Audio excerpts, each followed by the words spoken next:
Yo, what's up, Lin Squad? Kembali lagi di channel Rudy Wepa. Di video Draw Story kali ini, aku akan bercerita tentang salah satu game horor terkenal, yaitu game Pacify. Tapi sebelum aku mulai videonya, buat kalian yang belum subscribe di channel ini, kalian bisa langsung tekan tombol subscribe-nya sekarang juga nih, supaya kalian selalu mendapatkan notifikasi setiap kali aku mengupload video-video baru. Nah, kalau udah, kita bisa mulai ceritanya. Pastinya kalian pencinta game horor sudah tidak asing lagi dengan game Pacify. Game Pacify adalah game yang dikembangkan oleh developer bernama Shaun Hitchcock. Game ini pertama kali dirilis pada tanggal 22 Februari tahun 2019. Sesuai dengan tema sentral sebuah game horor, game ini membangun konteks yang menyeramkan di sebuah rumah angker, di mana para pemain harus menghadapi seorang gadis yang sedang dirasuki oleh hantu. Sampai sekarang game Pacify sangat populer di kalangan para gamers, terutama yang menyukai game horor. Namun banyak yang tidak tahu bahwa game ini sebenarnya terinspirasi dari sebuah kisah nyata. Nah, penasaran bagaimana kisahnya? Simak terus video ini sampai habis. Cerita ini terjadi pada tanggal 8 November tahun 1889. Jadi ceritanya di suatu pedesaan, ada sepasang suami istri bernama Gretchen dan Luther. Mereka berdua bekerja sebagai pengurus pemakaman, sehingga kehidupan mereka tidak jauh dari hal-hal yang berbau mistis. Biasanya dalam sebulan ada 1 atau 2 orang yang meninggal di desa tersebut, dan keluarganya menyewa jasa Gretchen dan Luther untuk memakamkan dan mendoakan arwahnya. Mereka sudah menjalani pekerjaan itu selama bertahun-tahun. Ada begitu banyak kejadian mistis yang mereka alami saat menjadi pengurus pemakaman. Namun semakin lama mereka semakin terbiasa dan tidak merasa terganggu dengan hal mistis tersebut. Hingga pada suatu hari mereka mendapatkan sebuah permintaan dari klien mereka, yang mana permintaan ini sangat tidak masuk akal. Klien tersebut ingin berbicara dengan mayat suaminya yang telah meninggal dunia, karena suaminya itu belum sempat untuk mengucapkan kata-kata terakhir sebelum kematiannya. Klien itu bahkan mau membayar mahal jika Gretchen dan Luther mampu melakukannya. Namun sayangnya itu semua di luar kemampuan mereka berdua, karena itu adalah hal yang sangat mustahil. Gretchen dan Luther terus kepikiran tentang permintaan klien tersebut. Meskipun itu terdengar tidak masuk akal, namun mereka berdua sangat tertarik untuk melakukannya. Hingga pada akhirnya mereka memutuskan untuk mempelajari cara untuk menghidupkan orang yang baru saja meninggal dunia. Mereka lalu mempelajari tentang teks dari Mesir kuno dan juga ilmu pudu dari Afrika. Selain itu, mereka berdua juga membaca beberapa buku dan kitab tentang kematian dan juga kehidupan setelah kematian. Setelah melakukan eksperimen dan mencari tahu lebih dalam, akhirnya mereka mendapatkan beberapa petunjuk. Dan ternyata ada satu cara yang bisa dilakukan untuk menghidupkan orang yang sudah mati, yaitu dengan cara memindahkan atau mentransfer nyawa tersebut ke tubuh orang lain melalui sebuah boneka. Namun cara ini hanya bisa dilakukan jika ada seorang relawan, yang nantinya tubuh relawan tersebut akan digunakan untuk dirasuki oleh arwah yang sudah meninggal tersebut. Dan relawan itu harus seorang anak kecil yang masih polos dan suci.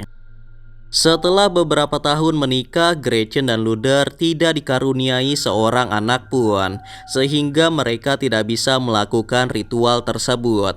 Dan tidak mungkin juga ada seorang anak kecil yang ingin tubuhnya dirasuki oleh orang yang telah meninggal dunia. Hingga pada suatu hari ada seorang anak kecil di depan rumah mereka.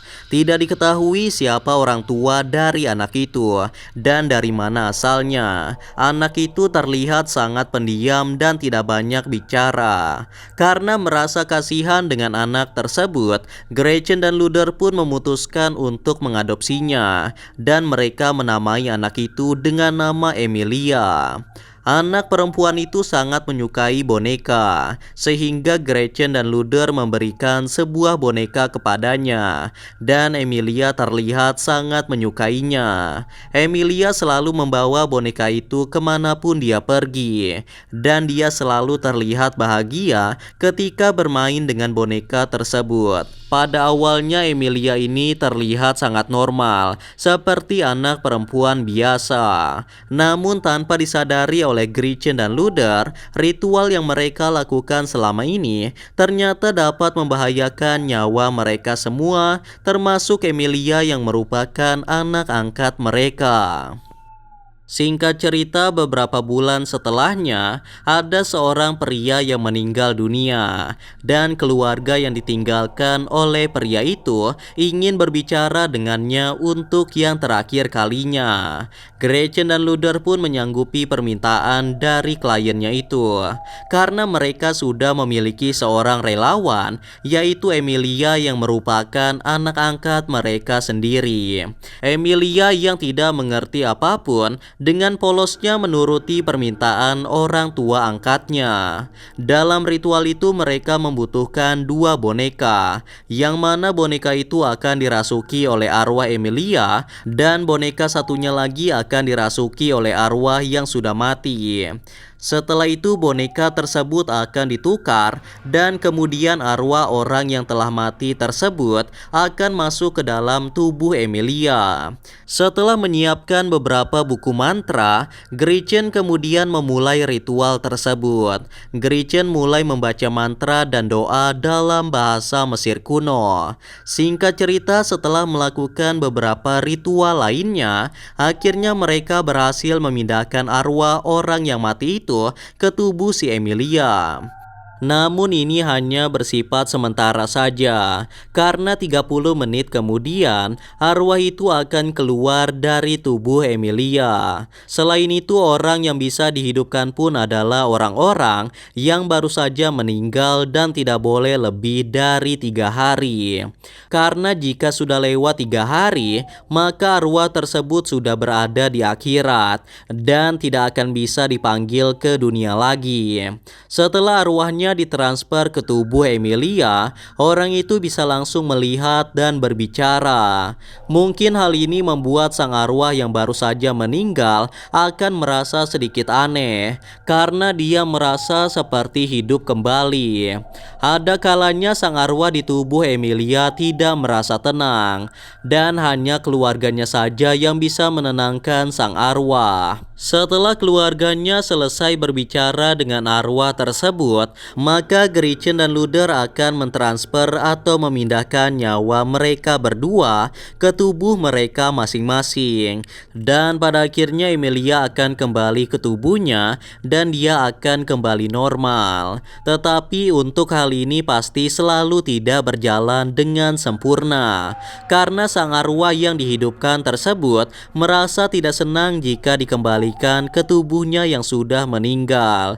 Dia ingin selamanya berada di dalam tubuh Emilia agar dia selamanya bisa hidup.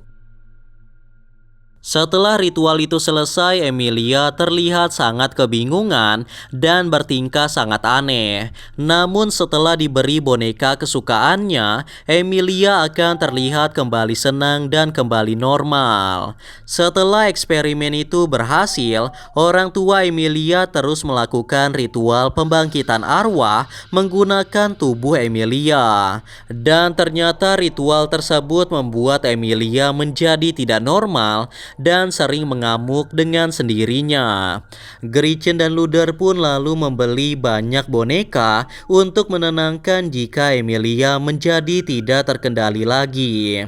Kedua orang tua angkat Emilia kemudian menyimpan boneka yang digunakan untuk ritual tersebut di sebuah ruangan yang tersembunyi.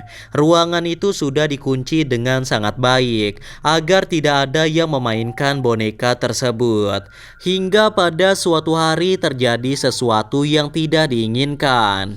Emilia kembali menjadi tidak terkendali dan kemudian menjatuhkan semua barang. Hingga pada akhirnya mata Emilia kembali menjadi mata setan dan dia dirasuki oleh iblis jahat.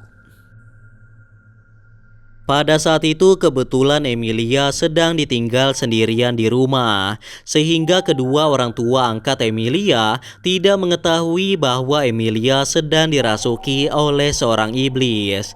Saat ibu angkat Emilia pulang, dia terlihat sangat terkejut melihat Emilia yang mengamuk seperti kerasukan setan. Ibu Emilia lalu memberikan boneka lagi agar Emilia menjadi tenang. Dan cara itu pun akhirnya berhasil membuat Emilia menjadi tenang dan dia kembali menjadi normal. Namun hal itu ternyata tidak berlangsung lama, karena pada malam harinya ketika ibu Emilia sudah tertidur, ternyata Emilia menjadi kerasukan lagi. Hingga pada akhirnya Emilia berhasil membunuh ibu angkatnya sendiri ketika dia sedang tertidur. Kemudian keesokan harinya ketika Gretchen pulang ke rumah, dia sangat terkejut melihat istrinya yang sudah tidak bernyawa.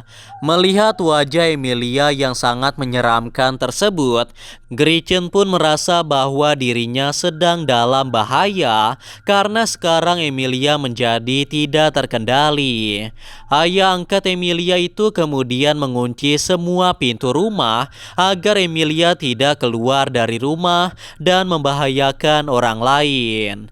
Di sisi lain, Gretchen juga sangat menyesal karena telah membuat putrinya menjadi seperti itu.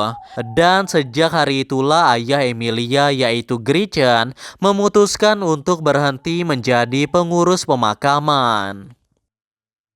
Singkat cerita, sekitar 10 tahun kemudian, ayah angkat Emilia ingin menjual rumahnya kepada orang lain.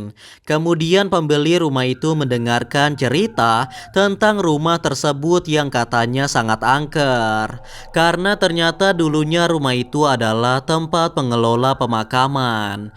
Banyak mitos yang beredar bahwa di dalam rumah itu terdapat sosok hantu anak perempuan yang bernama Emilia, yang mana sosok Emilia ini akan membunuh siapapun yang berani masuk ke dalam rumahnya. Hingga pada akhirnya para warga pun mulai merasa resah dan mereka kemudian mencoba untuk menyelidiki apa yang sebenarnya terjadi di dalam rumah tersebut. Tetapi mereka yang masuk ke dalam rumah itu tidak pernah keluar lagi, dan para warga pun dilarang untuk masuk ke dalam rumah tersebut.